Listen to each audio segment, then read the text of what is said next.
preparing to stream right now. Right. Yep, it says it's now streaming live. Yeah. Okay. It still tells me it's setting up. Okay. Yeah, we got the notice that it's streaming, so Okay. Okay. that's good. All right, And you we're want to done. start the recording? It's Wednesday, July 14th at 5:34 p.m. And I would like to call the Oregon City Library Board to order. Good. Okay. Okay, so the first order of, let me say who is here. Members Cynthia Andrews, Heidi Blackwell, Nick Dickerman, Larry Osborne, and Carrie Linder are present, and Elizabeth Zinter is in and out due to a fire in the area. And we're also attended by Greg Williams, Library Director, and Denise Butcher, Library Operations Manager. So the first order of business is approval of the minutes of the previous meeting of May 12th. Any corrections or additions? We had one correction. We're sorry, Carrie. I don't know how that slipped. We neglected to include that Carrie was actually at the meeting, so we will make that correction. So please don't take it personally, Carrie. Okay. Right. Thank you. So with that correction, could I have a motion to approve the minutes of the May 12th meeting, please? I'll make a motion to approve the May meeting minutes as corrected. Great, thank you. Second? Second. Oh, Great. Thank you, Carrie. All in favor? aye. Aye. Hearing none opposed, the minutes are approved. The second order of business is the library director's report. Okay.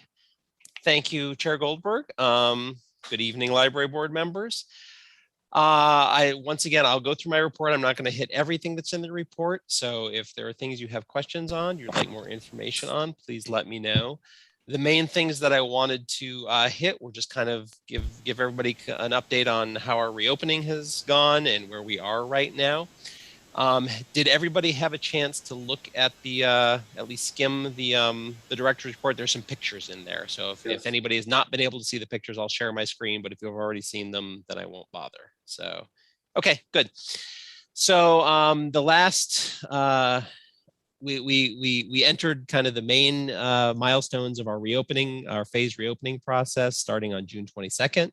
We had split that into kind of three phases. First, opening the kids area, second, opening the adults and teens area upstairs, and then finally restoring our service hours, our full operational hours. I'm happy to say that all went very, very well. On June 22nd, we opened the kids room to browsing. We had a picture of our first visitors to the kids room post-pandemic. They were very pleased to be there. We were very happy to have them. So we spent a week kind of getting back in the swing of it. The next week we opened up the upstairs kids, adults and teens area. That was on June 29th. Up to that point, we were still operating under capacity limits, masking restrictions, one-way traffic. As I think everybody knows, on June 30th, on June 25th, the governor issued an order that rescinded all previous COVID-related safety procedures no later than 12:01 a.m. on June 30th. So starting on June 30th, we changed our operations. No longer, we do not require masks in the library. Patrons and staff are, of course, more than welcome to wear masks should they feel safer doing so. We have no capacity restrictions other than our usual fire code, capacities, but there are no COVID-related restrictions. No one-way traffic, no social distancing requirements. So kind of back to normal. So we got used to doing that. And then we had originally intended on July 6th, Tuesday, July 6th, to return to our full operating hours. By Friday, the week before, we had decided we were pretty much ready. So we kind of did a soft launch on Saturday. On Saturday, we decided to go back for our full operating hours. We posted it on Facebook, posted it on social media just to let people know. So we actually returned to full operating hours on Saturday. What was that? Saturday the 3rd, I think. And then Sunday and Monday, we were closed for the holiday and some training. And then went back to resume full operating hours on Tuesday, the 6th, and it has gone very, very well for us. I joke that if you look closely enough, you can see little flakes of rust coming off our staff as we walk around the building, because it's been 16 months and, you know, it took us a little while to get back into the swing of things, but those flakes are less and less as we go along. So everybody's really happy to be back in. The staff is ecstatic to be able to be providing service to people, and it's gone pretty darn well. In the packet, I went over a lot of the configuration changes that we have made. I've talked about some of these in previous board meetings, but I just wanted to put it all in one place so everybody could see, you know, all at once kind of some of the changes we've made. As a reminder, the main reasons behind doing that were to position us better, that should we need to return to some sort of public health emergency where distancing or other public health measures are required, we'll be in a much better spot to be able to manage that and have some other options besides closing the doors for 16 months. So space is something that, you know, we were very conscious of. We continue to be conscious of. We also took the opportunity to try to improve some of our workflows, our operational efficiencies with the reconfigurations, and all in all, the feedback from staff has been great. The feedback from patrons has been largely positive. So we're pretty happy with everything, the way it's working. And again, most happy to be back serving the public and feeling like a real library again. So well done. I mean, the transition, I think, was so smooth. I mean, it just kudos to the staff and to your leadership. This really went well. I mean, this is a unique kind of a thing that just doesn't happen every day. And you guys managed it brilliantly. Well, thank you very much. And I, as I always do, I have to recognize the staff. You know, our staff they are amazing. They are adaptable. They are flexible. They have great ideas, and we couldn't do anything we do without them. And I have to give a special shout out to Denise as well. So Denise helps make all this work. And gosh, I don't know what I would do without Denise. So. And thank you for the support, and thank you to the library board for all the support and encouragement over the past 16 months. This has been, it's been a really tough stretch for I mean, everybody in the world, but you know, from our little library perspective, it's been tough. And knowing that we have the support and the backing of the library board, and just, you know, me being able to tell the staff, you know, all the kind words you've said has made a huge difference. So I'm so appreciative of that support. So thank you all. The other thing I wanted to briefly go over, I mentioned in the report that we have submitted an application to the State Library of Oregon to get some ARPA funds, American Rescue Plan Act funds. I want to thank Oz for all his help in getting that prepared and getting that submitted. We you know, based on some of the responses we got about, you know, how board members might want to contribute to our outreach efforts and help us out. I learned, I had not known before, that Oz had some great grant writing experience, especially in the library world. And so we approached Oz and said, hey, we've got this grant. It's got a pretty tight deadline. Would you be willing to help us put this all together and review and wordsmith? And Oz, I want to thank you so much. I know you don't believe me, but we would not have gotten this submitted without your help. So it was a tight turnaround, and you know, you did a great job of absorbing the information from the state library and understanding what the parameters were, what they were looking for, and really helped us craft it. So I hope we're going to be at least somewhat successful. I just want to point out that actually Greg did most of the work. I just kind of put it in a format. That's all. Well, it was a great partnerip. So thank you it so was. much. I enjoyed it. So we put in, the request was for about $150,000. I have heard from the state library that the pool of money they had available was about 1.25 million, and that they received about $7 million worth of applications. So my gut feeling is that they are probably going to try to make awards to as many libraries as possible, just reduce the amount that, you know, that people ask for, give them a portion of what they asked for. So we'll see. They have indicated that they will provide funding notifications tomorrow, July 15th. So Great. we'll keep our fingers crossed. And I look forward to being able to report some success back at our next meeting. And what will you do with that money? Let's assume we get a seventh of it. Well, so the way the grant was structured, we had to identify specific projects. So we identified 8 specific projects. 5 of them were related to furnishings and equipment to accommodate post-pandemic needs. So things like computer carols, wipeable kids furniture. We have an awesome wall-mounted light sculpture, light installation that we want to put in there for the kids area. So we put that in there. We had 2 projects that identified improving the collections to provide access to more diverse materials. One was providing some funds to do an automated equity audit of our collection, which there's a vendor that provides this service, and it really helps us identify gaps in the collection.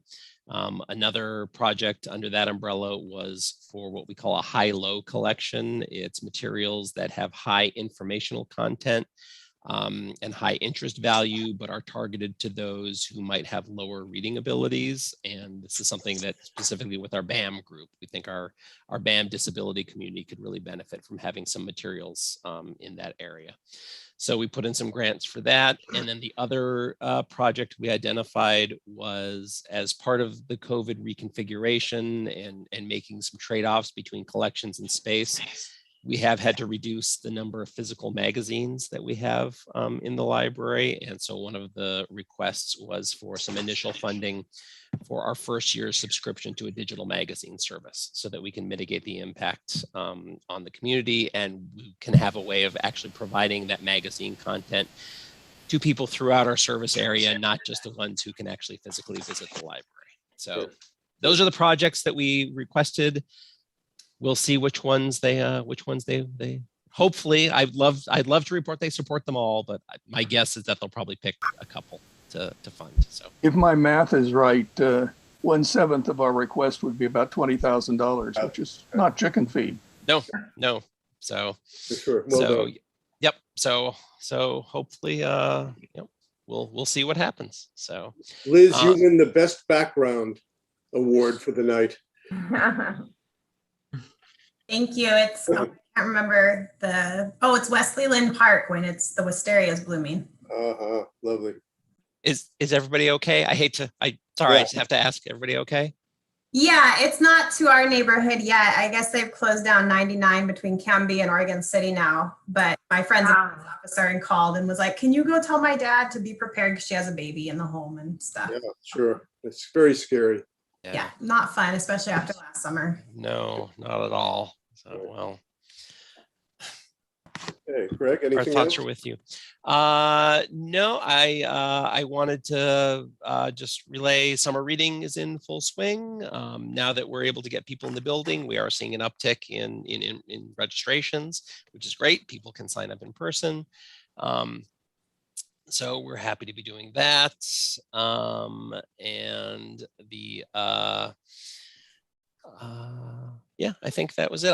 In the report, you saw some of the wonderful feedback we've received lately. So I want to go on record as also thanking the community, the Oregon City community, for their support of library staff during this really difficult time.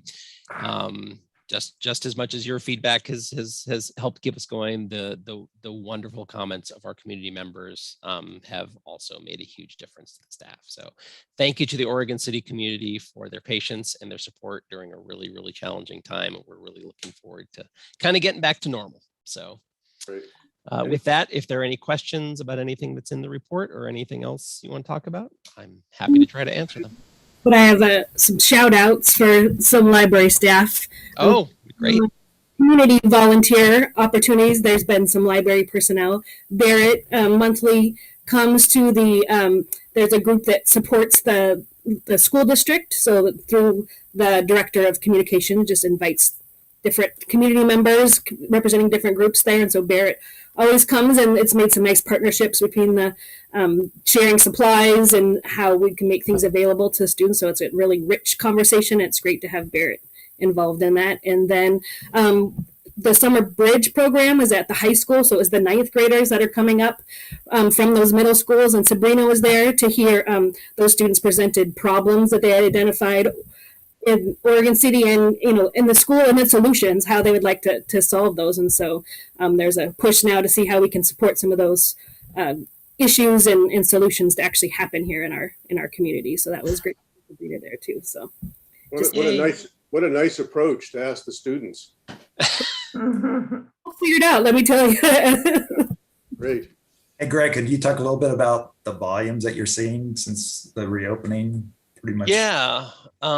So I've been looking at the numbers. So we have our new people counters installed, which give us some nice numbers. So we have been averaging during non-weekend days over the past week about 350 people a day, which is more than we anticipated, which is great.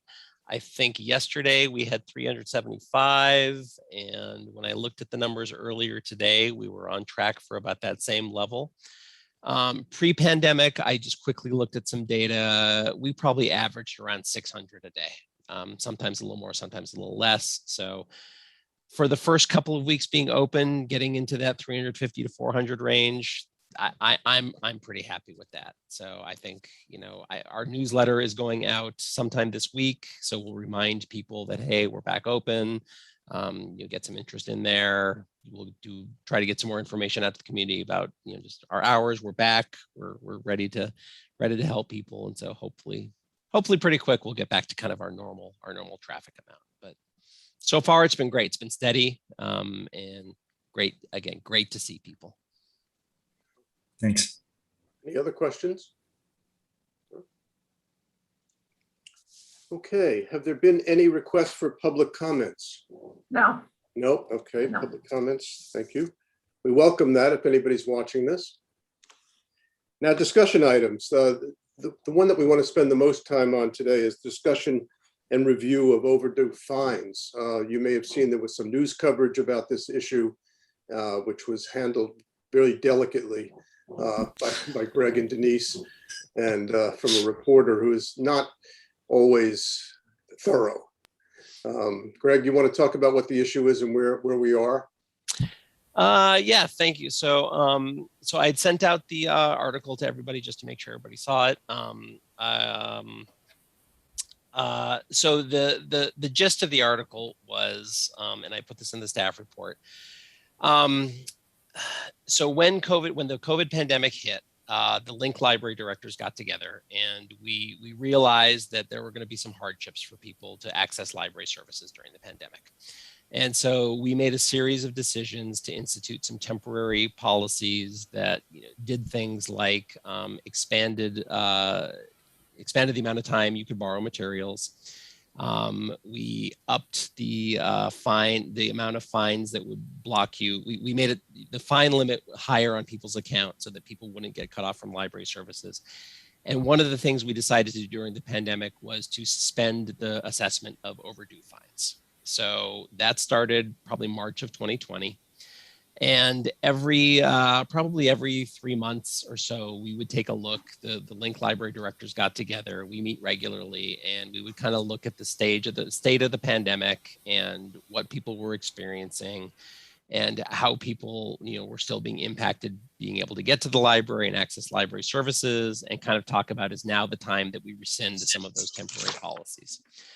And so we felt it was not the right time for a while. And then recently, which is what the article was talking about, recently there was a decision made by the Link Library Directors Group that starting July 1st, they were going to rescind that temporary policy that suspended overdue fines, and they were going to start allowing those to accrue again.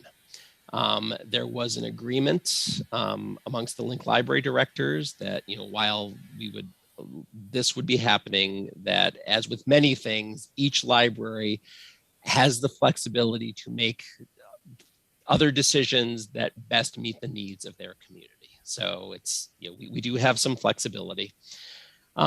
So that, the article came out, there was some discussion in the article about the equity impact of overdue fines. And that's kind of the main thing I wanted to discuss with the group, because when I sent out the article, I got some responses back that was a topic that was near and dear to everybody's heart. So I wanted to provide some information on that. And I also wanted to just give the library board kind of an update of where we are when it comes to overdue fines, and kind of talk about the state of overdue fines throughout the county. So so first of all, on kind of the history of how we got to where we are there any questions about the decisions that the Link library directors made or what was going on? Okay. And I do want to make sure there was a point in the article that I tried to make, that I think everybody in the library profession realizes and fully acknowledges that fines are a fairly blunt instrument and a source of inequity in the services we provide. There are also many libraries, not just in Clackamas County, but throughout the country, who have to balance that equity concern with some very stark financial realities. There are libraries who are dependent on fine revenue in order to provide services and pay staff and actually, and provide library service. And that's a really tough position for libraries to be in. I don't ever want anybody to think that we're saying that any library who chooses to levy fines, they're not making a bad decision, or they're not a bad library. They're looking at the issues and they're trying to do the very best they can with the resources available to them.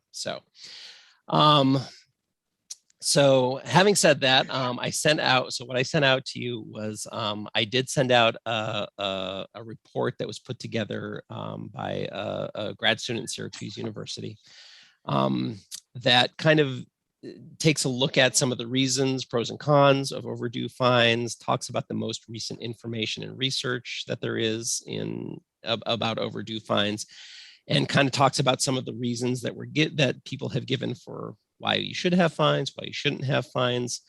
I will let you know, philosophically, my philosophy is that I believe overdue fines are a source of inequity in library service, and they have a much likelier impact on those who can least afford them. They are a barrier to access. They are something that long-term, as many of my colleagues would say, we would love to be able to get rid of. And it's just a discussion on how we get to that point. Heidi, did you have a question? I have a question about what actual impact on our budget are the fines. So I provided a page from the budget. So the good news, bad news about the pandemic is, in prior years, we budgeted about $40,000 a year in fine revenue. And that is actually what we collected about a couple of years. Recently, it was a little higher. So when we put this year's budget together, we knew that at the time, COVID was still in full effect, and we had no idea, how long it was going to continue, how long we were going to be doing a temporary suspension of fines. And so we reduced the amount that we put in our budget. So for this biennium, we have only budgeted $40,000 in fine revenue. So it's $15,000 for the first fiscal year and $25,000 for the next fiscal year. So our current budget, there's $40,000 that in revenue that's built in. The way Oregon budget law works, our revenues have to match our expenses. And so, as with anything, if and when we get to the point of talking about, what we would do without fine revenue, it's either replacing that revenue with something else or reducing expenses, is how you would deal with it. But Greg, you also said that there are costs associated with collecting fines. There are, and there have been some studies or reports put out by libraries in the paper I included in the packet. One of my favorite quotes is, spending dollars to collect dimes. So there was one, I believe it was San Francisco, it was either San Francisco or Denver. They did an analysis, and for them, it was basically a wash. They spent as much money on the back end processing of collecting fines, overdue fines, as they realized in revenue. There were also concerns and discussions about, the patron experience. And again, who these fines impact more than others. And I do have a little data about our fines that I was able to pull together. I didn't get it in time to include in the packet. I do apologize for that, but I can show you a little bit about where those fines in our current fine balances, who they're impacting the most. So. Okay, one of the questions that I asked when we discussed this between meetings was, does this also involve missing or damaged material? And it does not. Correct. To reassure the board that if somebody takes something and doesn't return it at all, or it's damaged, they still have liability for that. Yes. So, and in all the data that I'll share and all the discussion that we're having is, yes, that we are distinguishing overdue fines from lost materials or damaged materials charges. So we're simply talking about the fines that are assessed when a patron does not return or renew an item by the due date. So any questions so far? No? Okay. Let me, if I may, I'm going to share my screen and I will just show you a little bit of kind of where we are with fines.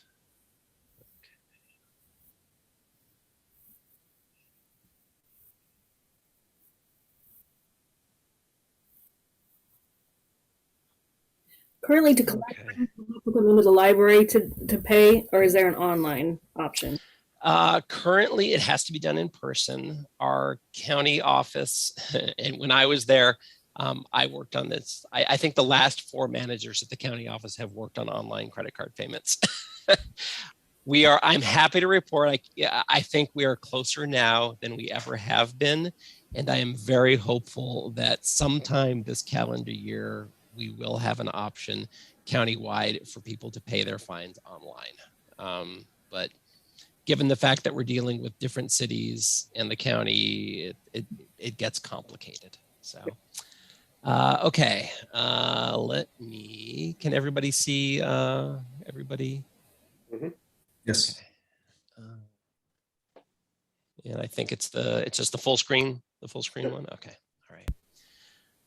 So as we discussed, I want to make sure we're clear on the terminology we're using. So when we say overdue fines, we're talking about the daily fines that are assessed when an item isn't returned or renewed by the due date.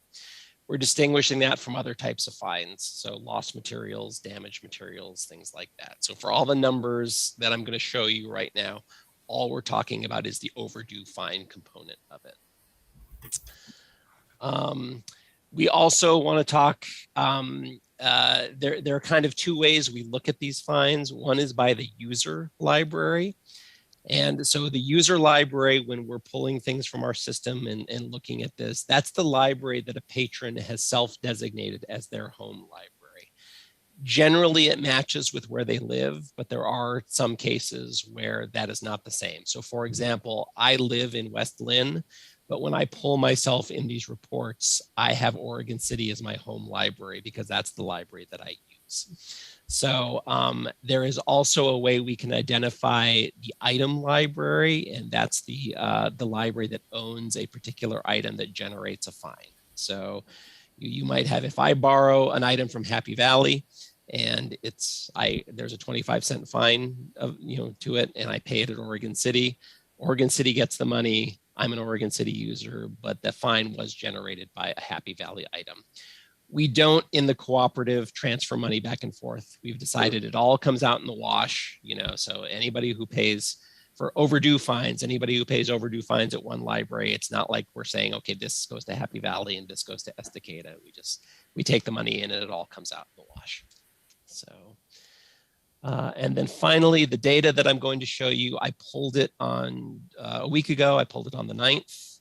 The way our system works, it's a day behind. So the data that I'm going to show you, it was live data as of July 8th. So some of the numbers will have changed since then.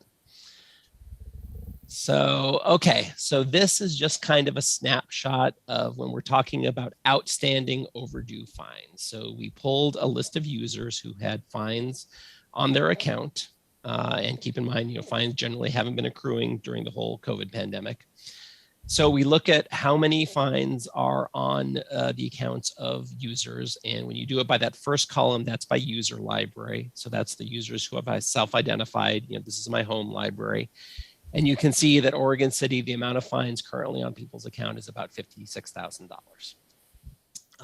If you do it by item, it's a little higher. It's not enough to make a difference. But and you can see countywide, it's about $400,000 in outstanding fines that are on people's accounts.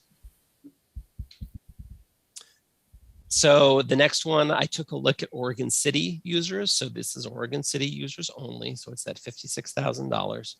And I just assigned some default age ranges to those users. So 0 to 5, 6 to 12, et cetera, et cetera.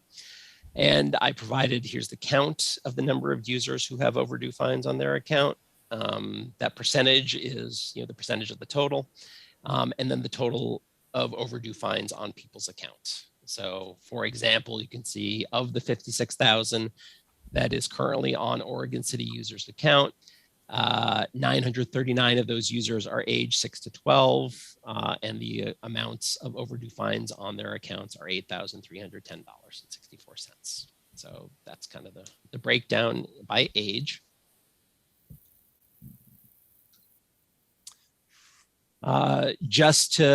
This is the same as before. It just adds 2 more columns, which shows the breakdown of that fine if you look at whose items are generating those fines. So for example, yes, our users have $56,000 worth of fines on their accounts. Of those fines, approximately 40,000 were generated by items borrowed that were owned by Oregon City, and 16,000 were generated by items borrowed from other libraries. So, okay. Any questions so far? I know I'm going through this pretty quick, but I'm trying to respect our time, our meeting time. So any questions so far? No? Okay. So the last piece of data that I pulled, I had talked to you a little bit before. We have, we talked about some of the temporary policy changes that we had made throughout Link during the pandemic. And one of those was raising what we call the block limit.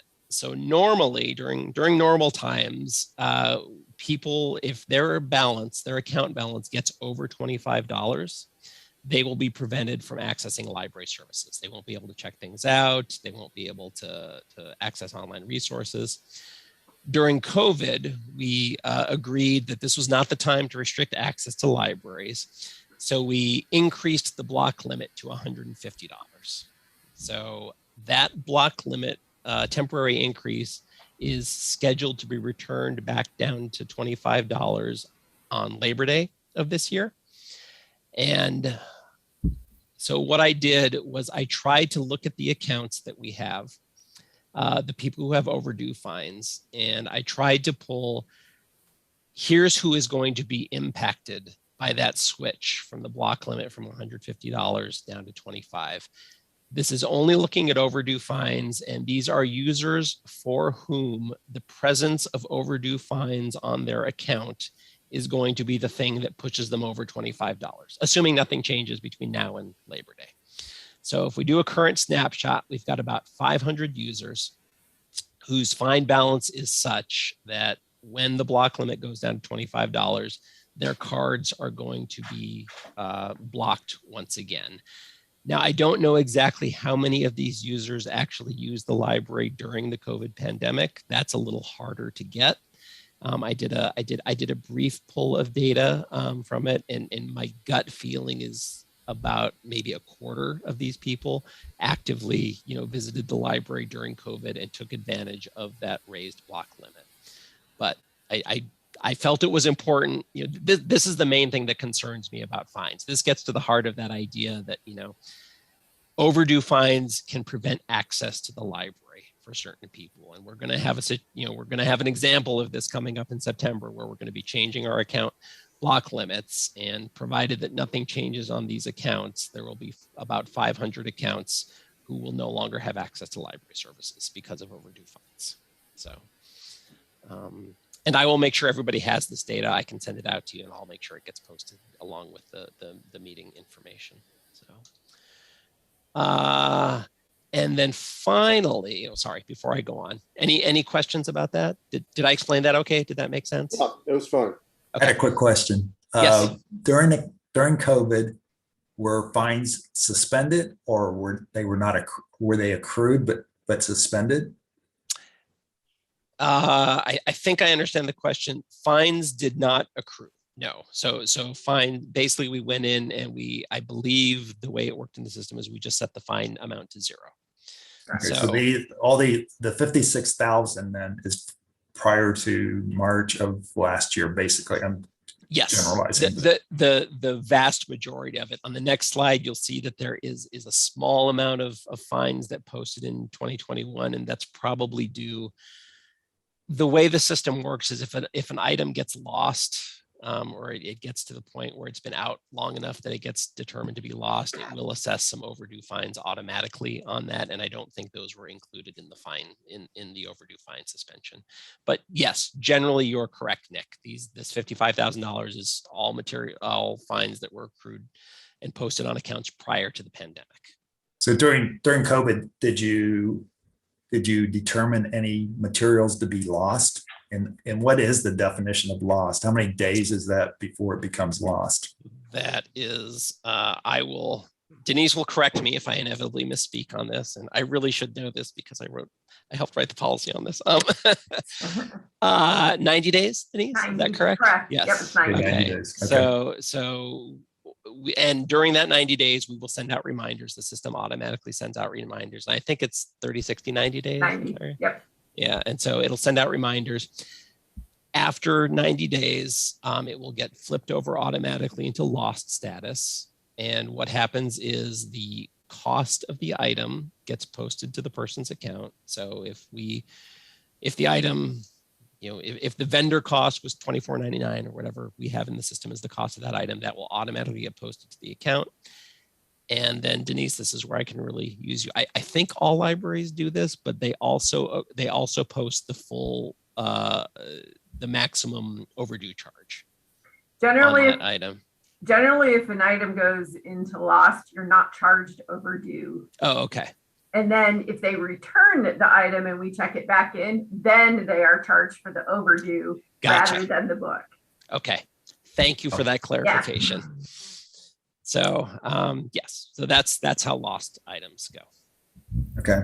And we have, again, with what you said, we have 500 people with more than $25 in fines. We have 500 people whose account balances are over $25. And what's putting them over $25 is overdue fines. So for example, there might be somebody included in here who's got a $20 lost item and $6 in overdue fines. So I did not include anybody who is over the fine, over that $25 block limit, just because of lost items, because I was trying to share the impact of just overdue fines. Right. Thank you. Accounts. Yep. Thank you for that. Yep. Can I make a follow-up to that? Yes. Am I right then that since fines weren't accruing during the COVID crisis, these people, their status goes back to the status they had prior to the crisis, basically? Correct. Yes. I mean, their access to library materials goes back to what it was before. Yes. But that's one stat that I don't have right at the moment is of these 511, how many people actually took advantage of that, or how many people that's on immaterial at this point. Yeah. So another question, which I think I know the answer to, but I'll ask it anyhow. We don't pursue debt collection on any of the, I mean, we're not proactively trying to collect this. We're just waiting if they come in and they want to check something out, then we tell them that they have a fine that they need to pay. Is that correct?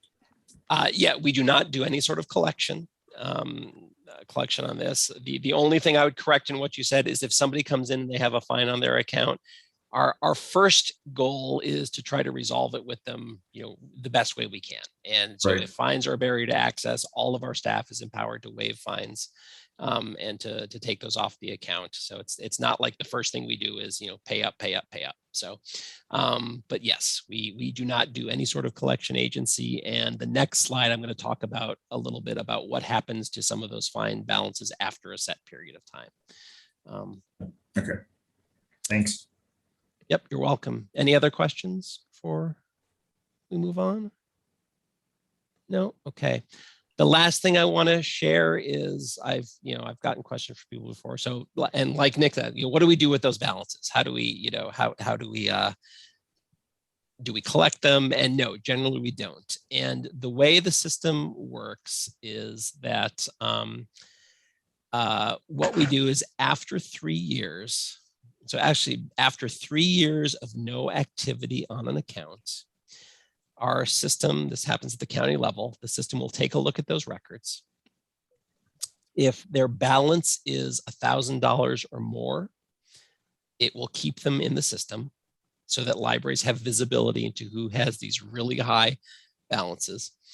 If it's $1,000 or less and there's been no activity effectively in 3 years, those people will get purged from the system. So they get purged, their records get purged, and these charges get purged as well. So I want to make sure that, does that make sense to everybody? It's basically after 3 years, we look at the accounts. If the account balance is really high, over $1,000, we keep records of them. And every individual library does what they're going to do with those records. But otherwise, those accounts get purged out of the system. That make sense? Mm-hmm. So Okay. if they get purged, then they could come in and get a new card. Correct. Yes. Yeah. So when they get purged, the next time they come in, they will be a brand new person, brand new participant in the system. So what I did here on this slide is I kind of looked at, again, just looking at overdue fines. We're not looking at lost charges or damage charges or anything like that. This is kind of an aging report of, the people who are in the system who have overdue fines. When was the last time that these overdue fines were posted to their account? And you can this helps you kind of guesstimate, how much we're going to be purging over the next couple of years. So for example, I think this 2017 column here, these are the next group. The county does the purge in October generally. And so they'll count back 3 years. They'll take the prior 3 years. And so this year, they're probably going to purge those 2017 accounts. And if they were to do that today, Oregon City, we would purge, $2,000 worth of overdue fines. And so you can just see how this goes year by year. So these are kind of the aged receivables as it were, but it's not like we collect these or anything. So just gives you an idea of, there is a portion of these. So even though we say Oregon City's got $56,000 in outstanding fines, there's a portion of that we are never going to collect. And after a certain amount of time, they're just going to disappear from the system. So You may have stated this, but how many people with cards from Oregon City owe any fines at all? That was about 7,000 there. Okay. 7175. And So we have about 20 some thousand cards. So about Third. a third of Correct. our people. Yep. That's just amazing to me, but never mind. I'm sorry. I'm just, it's like, wow.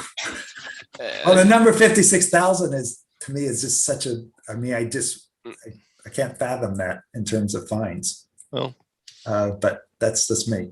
Yeah.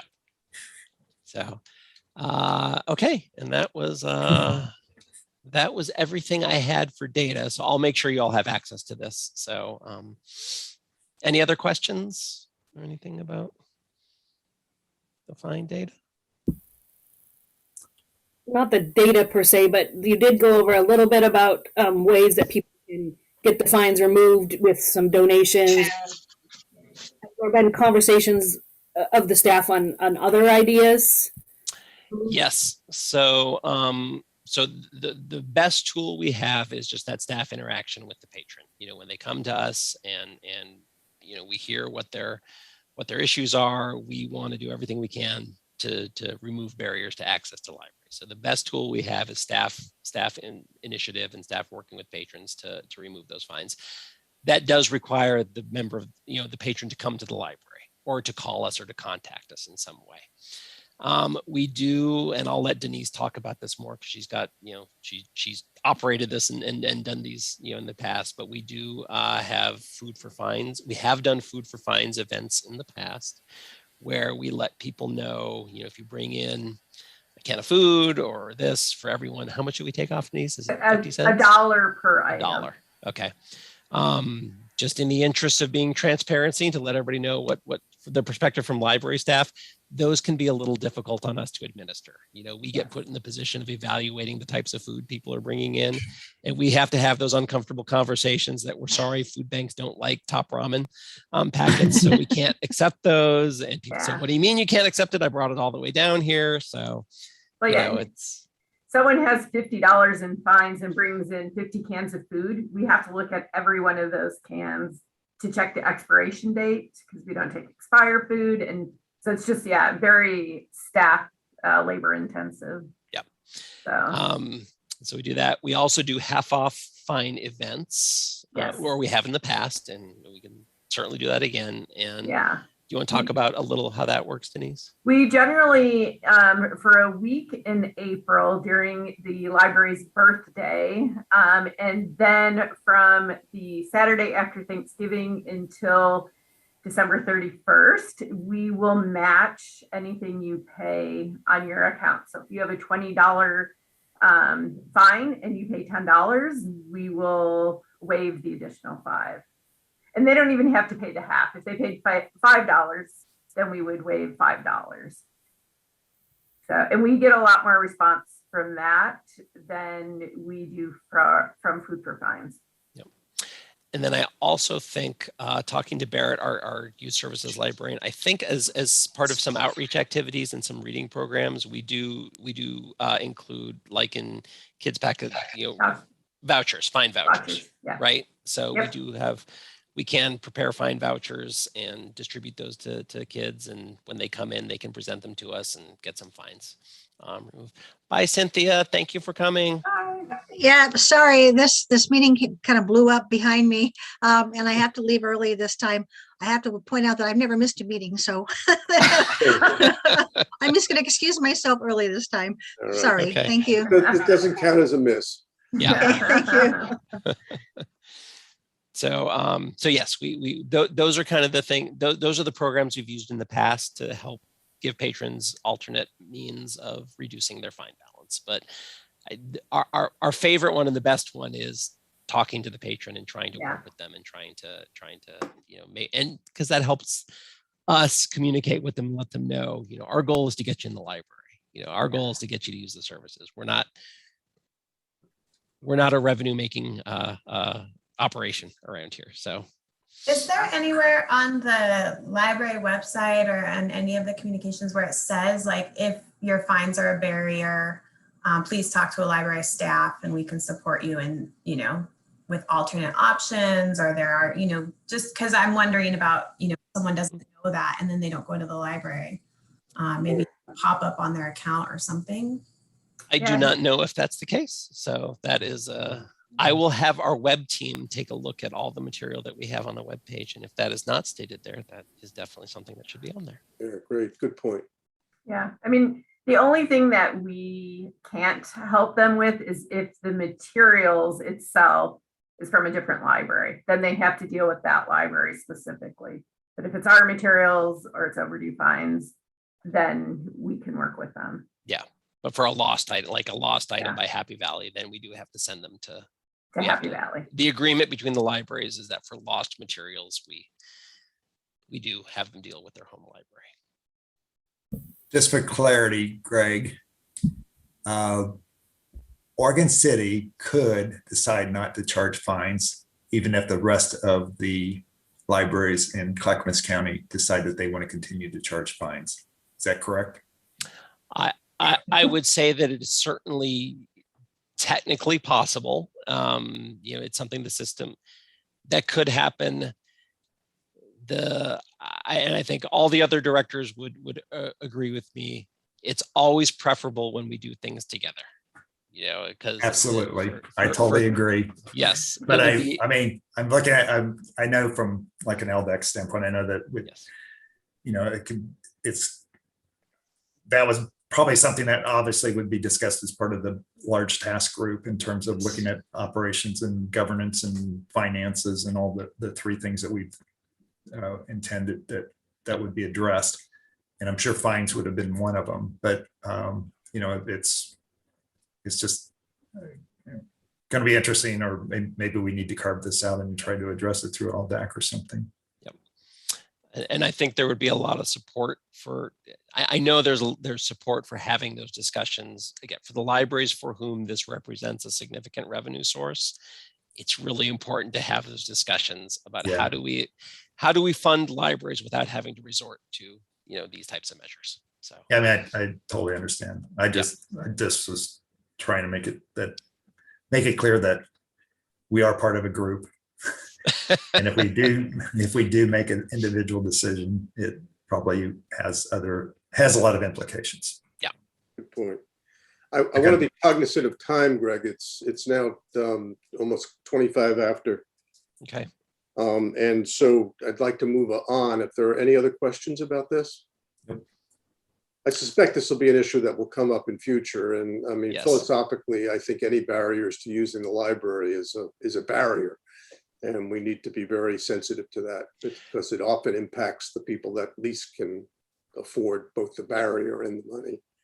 So, and one thing I do want to share with the board, just to make sure that you're comfortable with it, which it sounds like you are, but I don't want to make assumptions. So in the staff report, I did indicate that we have continued to check things in when items are being returned to Oregon City. Because especially before we were open our full hours, we were continuing to check things in on what we call a fine-free basis. So we can configure our local system that when we check a book in, if there are things, if there are fines due on it, we just say don't do it. So I have had my staff doing that for the past couple of weeks. I personally think that we're still recovering from the pandemic. A lot of people are still recovering from the pandemic and experiencing some hardships. Mhm. And my intent was to continue doing that at least until Labor Day, to line up with that other resumption of the block limit that they have. I financially, I'm comfortable doing that, but I wanted to make sure, I want to make sure that's nothing that causes the board, the library board, any heartache or any Anybody problem. have any concerns about that? No. Okay. Oh, and I would just say that I think maybe some messaging could go out prior to that around, talk to us before you decide not to come to the library because of fines. Yep. Yeah, I agree. Good. Absolutely. Well, you've got our support and blessing. Okay. And then I would love, as we go forward, as we start getting, 2 years from now, when we get to budget times or anytime we want to talk about this, I think this is a great topic for us to talk about and brainstorm about ways to try to reduce those barriers, because it is a big barrier. So Right. any ideas y'all have, great. I'd love to have them. Thank you. Just a comment from the oldest member here. I had exactly the same discussion back in 1976.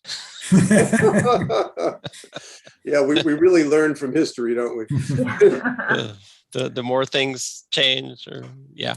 The one good thing I did include in your packet, and I'm sorry to extend this, I just did want to make sure everybody saw that the American Library Association did pass a resolution which explicitly states that, from their perspective as kind of the mouthpiece of the profession, that yes, recognizing fines are a barrier to access and are inequitable, and calling on local governments to basically do what they can to figure out ways to remove that barrier to access. So I think that's a great thing for us to tackle. I think, us continuing to talk about this and brainstorming heeds that call to action. So. Right. Well, one thing we wanted to discuss also very quickly is whether we're ready to get back to in-person meetings. What's the consensus of folks? Are we comfortable? Makes no difference to me at all, either way. Yeah, to me too. I mean, I'm comfortable. I'm vaccinated. I think everybody here is. So there's no reason to think. So our next meeting, then let's do in person. I will take that feedback. I want to make sure the city commission is Right. is okay with that. Assuming So, it's within the yes. rules of the city. Great. So I want to make sure everybody's comfortable with it. I will tell you that the Oregon legislature passed a bill in this session that does require, I mean, we would do it anyway, but it does require or government organizations to make their public meetings accessible via electronic or online means. So we will continue to have the ability to participate online. It's primarily meant for the public, but that is an option that we should continue to have for board members if you're unable to make it or still uncomfortable doing it. Sure, We should absolutely. be able to do a hybrid thing. But And I'm all about it. I just, if it's going to be a longer meeting, for me, it's really important to know that so I can make sure childcare and everything is arranged so that I'm not sitting there Okay. stressing about needing Yep. to get home because it Right. would be a commute, a bit of a commute. Okay. The other thing, and I'll just mention the other thing about physical meetings, when we were meeting physically, because we had to use the council chambers, the commission chambers, we had to share that same day with another body. So our meetings were typically at 5 o'clock when we were meeting physically. When we went to online, we were able to move that up to 5:30 to make it a little more convenient for folks. I suspect if and when we go back to physical meetings, we will probably have to move it back to 5 o'clock again. So I just want to let people know that may happen, but I can get you some more information and confirm that. But that's the way it was before. Right, but let's make sure we have the hybrid option. So if you're stuck or uncomfortable, you can tune in Okay. and participate. The last discussion item really is something that's really dear to my heart. I mean, one of the reasons I wanted to be on the board was to work on access, and particularly rural access, and making sure that we're doing the best service that we can in the county, in our district. And I met with Denise and Greg, and we've been sort of kicking around some ideas, and the foundation has been talking about how to support some of those ideas to have some remote, almost robotic delivery boxes available all around our service area. And we're really looking at some of those options. So we'll have a lot more discussion about this in future, and how to partner with businesses and how to partner with churches and schools in order to have physical access to books delivered to their neighborhoods and communities, particularly in the outlying area outside of Oregon City, so that we are serving that non-Oregon City part of our district as well as we possibly can. So just a heads up on that. And that will be a major item of discussion over probably a couple of months from now. We're guessing September, perhaps. Yep. Yeah, any? Just a real easy one is that you said the newsletter earlier, and I do know like Redland Store has like a community board outside. So just mailing those to Redland Store and something like that. There's 4 or 5 different little stores, Beaver Creek. That's a great idea. So I can get, Fisher Mill Supply, those, all of them have community boards. Yeah, I That's think a great idea. The technology exists. I mean, these things exist, and whether it's like Redbox and the videos and whatnot, I mean, that's the kind of thing that I think we can help people order something and have it delivered, to their much closer to their physical location. So we're looking at that. Okay, communications quickly. May I add one more thing on that topic? Sure. If I may, and I'll be brief. One of the other things that we talked about with the outreach was getting a little more formal relationship between the library board and some of our, I'll call them ad hoc advisory committees. So we've got our teen advisory group. We also have our BAM, Because Accessibility Matters advisory group. One of the things that I have wanted to do, and I anticipate I'll bring this back to you in a future meeting, is to make those effectively subcommittees of the library board. As a staff member, it's difficult for us to conceive that we have different advisory bodies giving us potentially conflicting advice. So it would make it easier for us and a little more consistent with state public meetings law if those bodies were considered more kind of a subcommittee of the library board. We would have a liaison between this group and those groups. Those groups could come and report to you, give you information, and help you to make your recommendations and provide your advisory. I've talked to our city recorder about how we make that happen, and we've got some ideas. So presuming that's something the board is interested in, I'm planning on bringing back some ideas on that in future. And this would be similar to the way we deal with the foundation or the Friends. Yeah.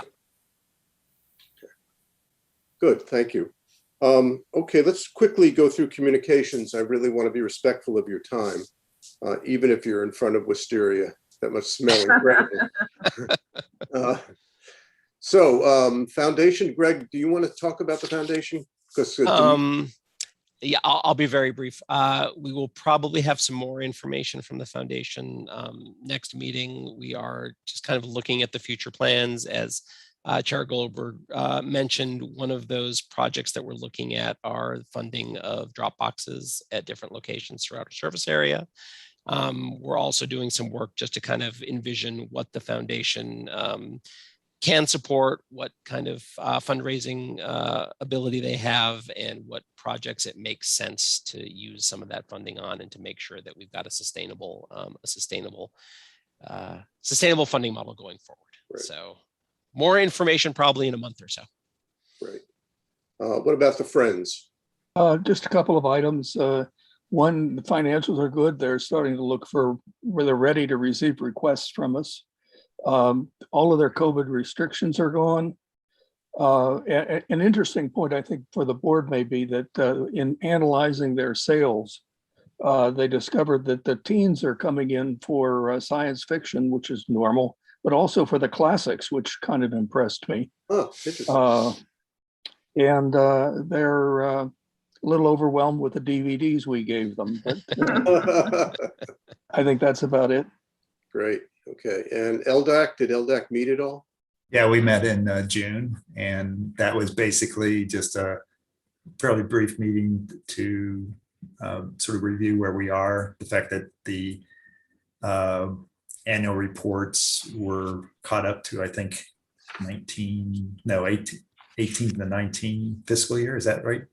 Yes, correct. And then we talked about what sort of the direction going forward, and our next meeting is on September 27th, when we'll probably review some of the results of the annual reports and talk more about how we might go forward into the future in terms of the large task force, or at least what the large task force was sort of set up to do. Right. You know, just related to that, one of the outreach issues really is to try to short circuit any craziness that could come out of a boundary dispute. You know, I want to make sure we're serving our population very well, so that there aren't grounds for people being unhappy and wanting to shift to a different library. So, which was one of the possible issues that could come up with LDAC. But just to make a quick point, they can do that today. They can go to any library and that can be their home library. So, I mean, I'm not trying to be. No, that's right. They can. You're absolutely right. There's no restriction. Okay, anything else? Any other communication questions, concerns? We're going to be talking about an update of the library strategic plan, which Greg has spent hours redlining and looking at and seeing what's real and what's pie in the sky and what's possible and what's been done, frankly. And so we'll get a review of that. Is that at our next meeting, Greg, do you believe? Yeah, I would like to get to it as quickly as we can. So we'll send that out with ample time for you to review it before the next meeting. And I think what we talked about, we might schedule that discussion. We might schedule it as a work session. Yeah, there might be a work session. Rather just so we can have a more freewheeling discussion about it. So. Okay. All right. Well, with that, at 6:37, I'd like to adjourn the meeting. Thank you all for your attendance and participation. Okay. Thank you. Thank Good you. luck with that fire. Thank you.